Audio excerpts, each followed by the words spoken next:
Hi good morning. ಎಲ್ಲರೂ ಹೇಗಿದ್ದೀರಾ? ಚೆನ್ನಾಗಿದ್ದೀರಾ ಅಂತ ಅನ್ಕೋತೀನಿ. ನಾನು ಕೂಡ ತುಂಬಾ ಚೆನ್ನಾಗಿದ್ದೀನಿ. ಸೊ ಇವತ್ತಿನ ಬ್ರೇಕ್ಫಾಸ್ಟ್ ಬಂದು ಕಡುಬು. ಸೊ ನಮ್ಮ ಕಡೆ ಎಲ್ಲ ಕಡುಬು ಜಾಸ್ತಿನೇ ಮಾಡ್ತಾರೆ, ತುಂಬಾ ಮಾಡ್ತಾರೆ. ಕೊಡಗು ಕಡೆ ಎಲ್ಲ ತುಂಬಾ ಮಾಡ್ತಾರೆ, ಪುಂಡಿ ಅಂತ ಹೇಳ್ತಾರೆ. ಸೊ ಅದನ್ನು ಇವತ್ತು ಹೇಗೆ ಮಾಡೋದಂತ ಹೇಳ್ಕೊಡ್ತೀನಿ. ತುಂಬಾ ಈಸಿಯಾಗಿ ಮಾಡ್ಬೋದು. ಯಾವಾಗಲೂ ರೈಸ್ ಐಟಮ್ನೇ ತಿಂದು ತಿಂದು ಬೋರಾಗಿರುತ್ತೆ. ಸೊ ನಾನು ಅದಕ್ಕೆ ಇವತ್ತು ಕಡುಬು ಹೇಗೆ ಮಾಡೋದಂತ ಹೇಳ್ಕೊಡ್ತೀನಿ. ಅದಕ್ಕಿಂತ ಮುಂಚೆ ಸ್ವಲ್ಪ ಬಿಸಿನೀರು ಕುಡಿಯೋಣ, ಗೊತ್ತಲ್ಲ.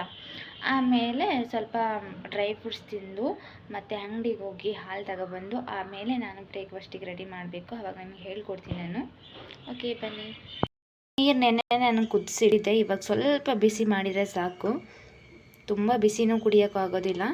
ಸೊ ಸ್ವಲ್ಪ ಬಿಸಿ ಆದರೆ ಸಾಕು ನಮಗೆ. ಇವಾಗ ಬಿಸಿಲು ಬರ್ತಾಯಿತ್ತಪ್ಪ.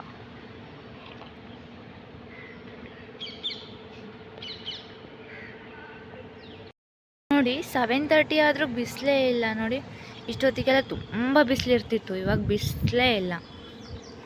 ಮೋಡ ಮೋಡ ಮೋಡ ಆಗಿದೆ ಇಲ್ಲಿ. ನಾನಿಲ್ಲಿ ಸ್ವಲ್ಪ ಡ್ರೈ ಫ್ರೂಟ್ಸ್ನ ನೆನೆ ಹಾಕಿದ್ದೀನಿ. ಇವಾಗ ಇದನ್ನು ನಾನು ತಿನ್ನಬೇಕು ಪೂರ್ತಿಯಾಗಿ.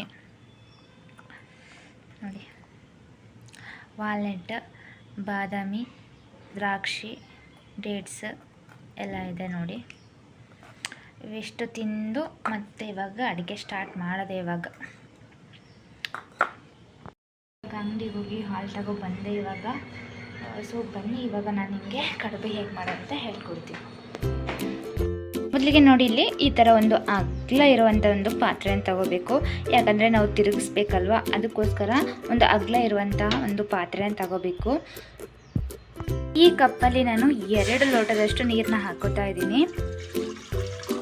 ನಾನಿಲ್ಲಿ ಅಕ್ಕಿನ ಈ ಲೋಟದಲ್ಲಿ 1 ಲೋಟ ಹಾಕ್ಕೋತೀನಿ. ಸೊ ಅದಕ್ಕೆ ನಾನು ನೀರನ್ನ 2 ಲೋಟ ಹಾಕ್ಕೋತೀನಿ. ಸ್ವಲ್ಪ ಜಾಸ್ತಿ ನೀರು ಜಾಸ್ತಿನೂ ಆಗಬಾರ್ದು, ಕಮ್ಮಿನೂ ಆಗಬಾರ್ದು, ಮೀಡಿಯಮ್ ಹಾಕಿ. ಸ್ವಲ್ಪ ಕಲ್ಲುಪ್ಪು ಹಾಕ್ಕೋತಿದ್ದೀನಿ. ಇಲ್ಲಿ ಸ್ವಲ್ಪ ಹಾಕ್ಕೊಂಡ್ರೆ ಸಾಕು, ಜಾಸ್ತಿನೂ ಹಾಕೋಬಾರ್ದು, ಮತ್ತು ಉಪ್ಪಾದರೆ ಕಷ್ಟ. ಸ್ವಲ್ಪ ಹಾಕ್ಕೊಂಡ್ರೆ ಸಾಕು. ನೀರು ಕುದೀತಾ ಇದೆ ಹೀಗೆ. ಇದಕ್ಕೆ ನಾವೀಗ ಸ್ವಲ್ಪ ಪ್ಯೂರ್ ಆದಂಥ ಕೋಕೋನಟ್ ಆಯಿಲ್ ಹಾಕೋಣ. ಇವಾಗ ಸ್ವಲ್ಪ ತಿನ್ಬೇಕಾದ್ರೆ ಇದ್ರ ಫ್ಲೇವರ್ ಇದೆಯಲ್ಲ, ತುಂಬ ಚೆನ್ನಾಗಿರುತ್ತೆ. ಕುದೀತಾ ಬಂದಿದೆ, ಹೀಗೆ ಕುದಿಬೇಕು ನೀರು. 1 ಲೋಟದಷ್ಟು ಅಕ್ಕಿ ತರಿನ ಹಾಕ್ಕೊಂಡಿದ್ದೀನಿ ಇಲ್ಲಿ. ಈ ಥರ ತರಿನ ನೀವು ಮನೇಲಿ ಮಾಡಿ ಇಟ್ಕೋಬೋದು, ಏನೂ ಆಗಲ್ಲ. ಚೆನ್ನಾಗಿ ತೊಳೆದು ಅಕ್ಕಿ ತರಿ ಮಾಡಿಸ್ಕೊಂಡು ಇಟ್ಕೋಬೋದು. ನಾನು ಊರಿನ ಬರಬೇಕಾದ್ರೆ ಈ ಥರ ಅಕ್ಕಿ ತರಿನ ತಂದು ಇಟ್ಕೋತೀನಿ. ತುಂಬ ಈಸಿ ಆಗುತ್ತಲ್ಲ. ಗಟ್ಟಿ ಆಗಬೇಕು, ಈ ಥರನೇ ತಳ ಹಿಡಿಬಾರ್ದು, ಹೀಗೆ ಅಲರ್ಸ್ತಾ ಇರಬೇಕು. ಇವಾಗ ಲೋ ಫ್ಲೇಮಲ್ಲೇ ಇಟ್ಕೋಬೇಕು, ಹೀಗೆ ಮಿಕ್ಸ್ ಮಾಡ್ತಾ ಇರಬೇಕು ನೋಡಿ. ನೋಡಿ, ಇವಾಗ ಇದು ಉಪ್ಪಿಟ್ಟಾಗೆ ಆಗಿದೆಯಲ್ಲ, ಈ ಟೆಕ್ಸ್ಚರ್ ಬರಬೇಕು ನಿಮಗೆ ನೋಡಿ ಹೀಗೆ. ಆವಾಗ ಕಡುಬು ಚೆನ್ನಾಗಿ ಬರುತ್ತೆ. ಸೊ ಇದು ರೆಡಿಯಾಗಿದೆ. ಇವಾಗ ಇದನ್ನು ರೌಂಡ್ ಮಾಡೋದೇ ಇರೋದು. ಇವಾಗ ಇಲ್ಲಿ ಹಾಲು ಬಿಸಿ ಆಗಲಿಕ್ಕೆ ಇಟ್ಟಿದ್ದೀನಿ, ಇದು ಬಿಸಿ ಆಗಲಿ. ಅಷ್ಟೊತ್ತಿಗೆ ನಾವು ಕಡುಬು ಮಾಡ್ಕೊಳ್ಳೋಣ. ಇವಾಗ ಇದೆಲ್ಲ ರೌಂಡ್ ಮಾಡಿ ಆಗಿದೆ.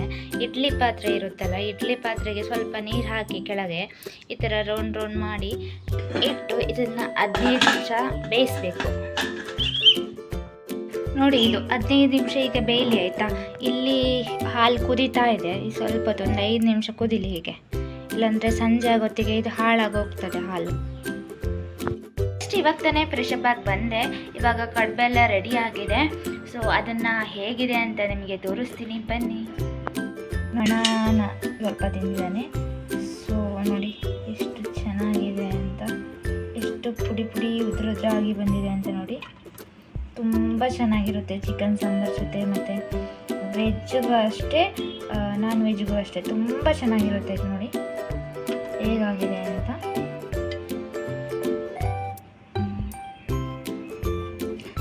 ಇಲ್ಲಿ ಎಗ್ ಸಾಂಬಾರು ಕೂಡ ರೆಡಿ ಮಾಡಿದ್ದೀನಿ.